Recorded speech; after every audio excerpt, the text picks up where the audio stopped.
Everyone, उम्मीद है आप सब खैरियत से होंगे। तो आज है हमारा फिट डिजाइनिंग क्लास का डे 5। तो आज भी हम ब्राइडल फिट डिजाइनिंग बनाने वाले हैं। So let's continue.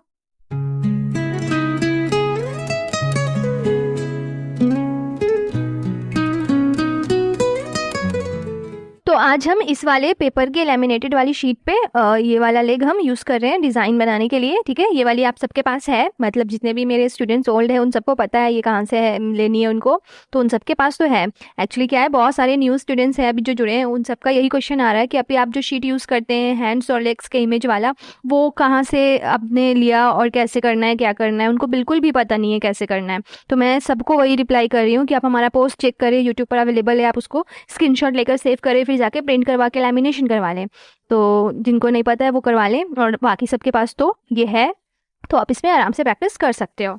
वैसे तो मैंने कमेंट में हर जगह सबको अच्छे से बता दिया है कि कैसे ये वाली शीट को लैमिनेशन करवाना है, क्या करवाना है, कहाँ से आपको इमेज लेनी है, सब बता दिया है। फिर भी बहुत सारे लोगों को कन्फ्यूजन है और उनको नहीं पता चल रही है, तो फिर भी मैं उनको बोलूँगी कि कोई बात नहीं है, आपके पास जो पेपर है आप उस पर एक इमेज बना लीजिए, अपने पेंसिल या पेन से आप ड्रॉ कर लीजिए लेग का, और या फिर आप डायरेक्ट किसी इमेज को डाउनलोड कर सकते हो गूगल से कहीं से भी, और उसको भी प्रिंट करवा सकते हो। ठीक है, या फिर आपको कुछ भी नहीं मिल रहा तो आप रियल लेग पे प्रैक्टिस करो। ठीक है, वो तो आपके लिए और भी ज़्यादा फायदेमंद होगी, क्योंकि देखो ये जो पेपर पे प्रैक्टिस कर रहे हैं ना हम, कोई भी पेपर जो हम ले रहे हैं, लैमिनेटेड शीट ले रहे हैं, किसी भी इमेज पे मतलब प्रैक्टिस कर रहे हैं हम, तो वो क्या है 2D है। ठीक है, और हमारा जो रियल वाला लेग रहेगा वो क्या रहता है 3D रहता है। देखो हैंड का अलग है, हैंड पे भी हम पेपर पे ही प्रैक्टिस कर रहे थे, पर जब रियल हैंड पे भी लगाते हैं ना तो ज़्यादा डिफरेंस नहीं हो पाता। क्यों? क्योंकि हमारे हैंड पे जब खासकर फ्रंट हैंड पे जब लगाते हैं तो वो उतनी ज़्यादा कर्व्स और हड्डियाँ नहीं आती है ना, पाम वगैरह पे, कलाई पर, मतलब वो प्लेन एरिया रहती है। जैसा पेपर पे आपको 2D टाइप का फील हो रहा था, सेम फीलिंग रहती है, इसलिए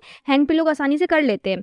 ठीक है, पर लेग के टाइम पे क्या हो जाता है, लेग पे जब पेपर पे प्रैक्टिस कर रहे होते हैं ना, तो उस टाइम ये 2D वाली इमेज है जिसपे आपको बहुत आराम से एक पेपर जैसा फील हो रहा है, आराम से आप सब डिज़ाइन बना रहे हो। बट जब रियल लेग्स की बारी आती है तो वो टो के पास से एकदम, समझ रहे हो, वो एकदम वैसा फ्लैट टाइप का रहता है, फिर धीरे धीरे वो कर्व्स आते हैं, वो ऊपर की ओर जाती है, फिर ऊपर का सारा जो लेग वाला एरिया होता है वो सब तो एकदम स्ट्रेट रहता है। मतलब पोजिशनिंग का प्रॉब्लम हो जाती है हर किसी को, मतलब ये मेहंदी लगाने में उनको वो पकड़ने का, मतलब वो कंफर्ट नहीं बैठ पाता है उस कर्व्स की वजह से।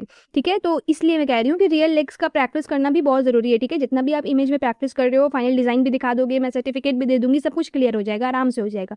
पर प्रॉब्लम कब आ जाएगी, अगर आपने अपने रियल लेग पर, किसी के भी रियल लेग पर बिल्कुल भी प्रैक्टिस नहीं की है ना, तो फिर जब आप अचानक से किसी दिन लगाने बैठोगे तो आप खुद हैरान हो जाओगे कि अरे मैं तो ये सेम डिज़ाइन जब पेपर पर बना रही थी तो बहुत अच्छी बना रही थी और बहुत आसानी से बना रही थी, तो यही सेम डिज़ाइन जब मैं लेग पर ट्राई कर रही हूँ तो मुझसे क्यों नहीं हो रहा। ये प्रॉब्लम आ सकती है, इसलिए मैंने पहले ही आप लोगों को बता दिया कि आप इस चीज़ को भी लेकर सावधान रहना और प्रैक्टिस कंटिन्यू रखना, इस चीज़ की भी प्रैक्टिस आपको होनी चाहिए।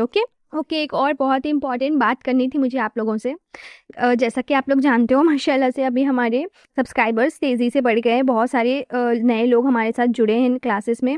वो लोग मतलब स्टार्टिंग से तो अभी किए नहीं है, वो अभी अचानक से उनको हमारी वीडियो दिखी और उन्होंने ज्वाइन किया है, बहुत लेट उन्होंने ज्वाइन किया, तो उनको कोई सारा भी रूल्स नहीं पता है, किधर से लैमिनेटेड शीट लेनी है, सर्टिफिकेट कैसे मिलनी है, क्या करना है, बहुत सारे उनको डाउट्स है।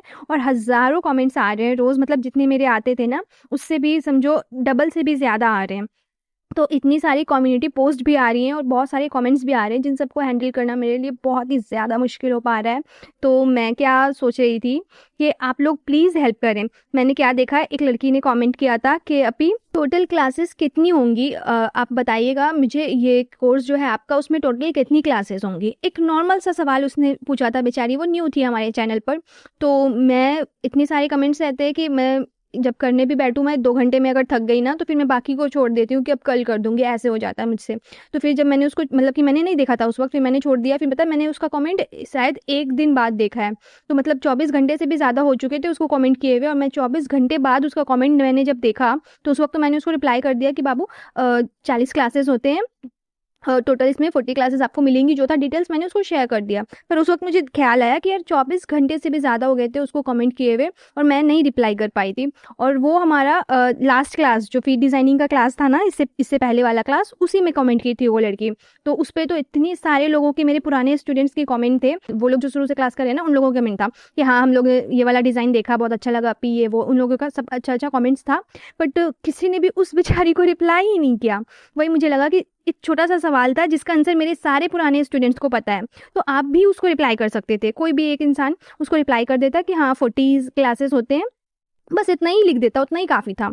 तो मतलब कोई भी रिप्लाई नहीं करता। तो मैं रिक्वेस्ट कर रही हूँ आप लोगों से कि खासकर जो लोग मेरे पुराने स्टूडेंट हैं, उन्हीं लोगों को मैं बोल रही हूँ, जिन लोगों ने स्टार्टिंग से फर्स्ट डे से हमारा क्लास अटेंड किया है, वो आज भी हमारा क्लास देख रहे हैं, जो हर क्लास अटेंड करते हैं हमारे साथ, अभी तक फर्स्ट डे से अभी तक जुड़े हुए हैं, वो मेरे रेगुलर स्टूडेंट्स हैं और अब वो सीनियर स्टूडेंट्स हैं। तो आपकी जिम्मेदारी क्या है कि अगर आपको नज़र पड़ जाए, मैं ये नहीं कह रही हूँ कि ढूंढ कर आपको करना ही करना है उनको रिप्लाई, नहीं, ऐसा नहीं कह रही। मैं बस कह रही कि अगर आपको किसी का कमेंट का नज़र पड़ जाए कुछ भी डाउट या क्वेश्चन को लेकर, और उसका आंसर आपको पता है, क्योंकि आप तो फर्स्ट डे से स्टूडेंट हो मेरी, आप लोगों को सब कुछ पता है, आप लोग सीनियर हो, वो बेचारे नए आए जूनियर हुए, तो आपको क्या चाहिए कि आप उनको बता दो, ठीक है। जैसे सर्टिफिकेट के रिलेटेड बहुत सारे डाउट्स सब लोग पूछते रहते हैं, तो मैं सबका एक ही रिप्लाई करती हूँ। ये चैनल पर सर्टिफिकेट का एक वीडियो डाला हुआ है, आप एक बार वो देख लो, आपको सारी डाउट क्लियर हो जाएंगे, बस यही बोलती हूँ। तो वैसा ही कोई कमेंट आपको दिख जाए तो प्लीज़ उसको रिप्लाई कर दो, सिर्फ इतना बोल दो आप कि सर्टिफिकेट की वीडियो अपनी ने चैनल पर डाल रखी है, आप वो देख लीजिए, आपको समझ आ जाएगी।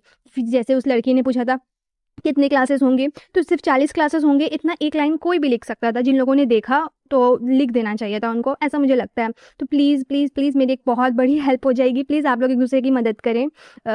मैं सारे पुराने स्टूडेंट्स को कह रही हूँ, ये एक दूसरे की हेल्प करें, कम्युनिटी पोस्ट पे या कमेंट पे, कहीं पे भी आपको लग रहा है कि किसी का कुछ डाउट है जो जिसका आंसर आपको मालूम है, क्योंकि सेम डाउट और सेम क्वेश्चन के साथ पहले आप लोग भी आते थे मेरे पास, आपकी भी वही कमेंट्स होती थी यही सेम डाउट की, पर आपके पास क्या बेनिफिट था कि उस वक्त आप ही लोग थे, बहुत कम लोग थे, तो उस वक्त मैं सबको आराम से लंबे लंबे भी रिप्लाई कर पाती थी, बहुत टाइम दे पाती थी मैं आप लोगों को। बट अभी जो हमारे न्यू स्टूडेंट्स आए हैं, उस वक्त अभी हमारे पास इतने ज़्यादा लोग हो गए हैं कि मैं ज़्यादा अच्छे से उनको ज़्यादा टाइम देकर रिप्लाई वगैरह नहीं कर पा रही।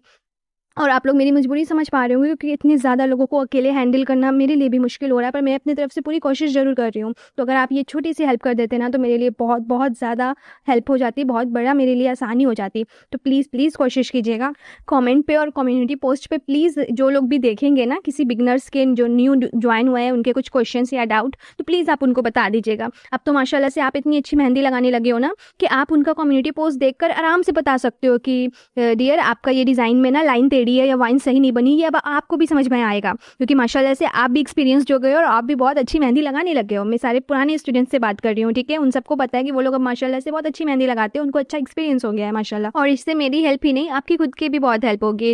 इंशाल्लाह कल को आप भी अपना mehndi school, mehndi studio open करोगे तो आपको भी हेल्प मिलेगी कि आपको पहले से एक्सपीरियंस है कि लोगों को कैसे, देखिए बहुत सारे लोगों के साथ क्या प्रॉब्लम होती है ना, कि वो मेहंदी आर्टिस्ट तो अच्छे बन जाते हैं पर अच्छे टीचर सब नहीं बन पाते, ठीक है।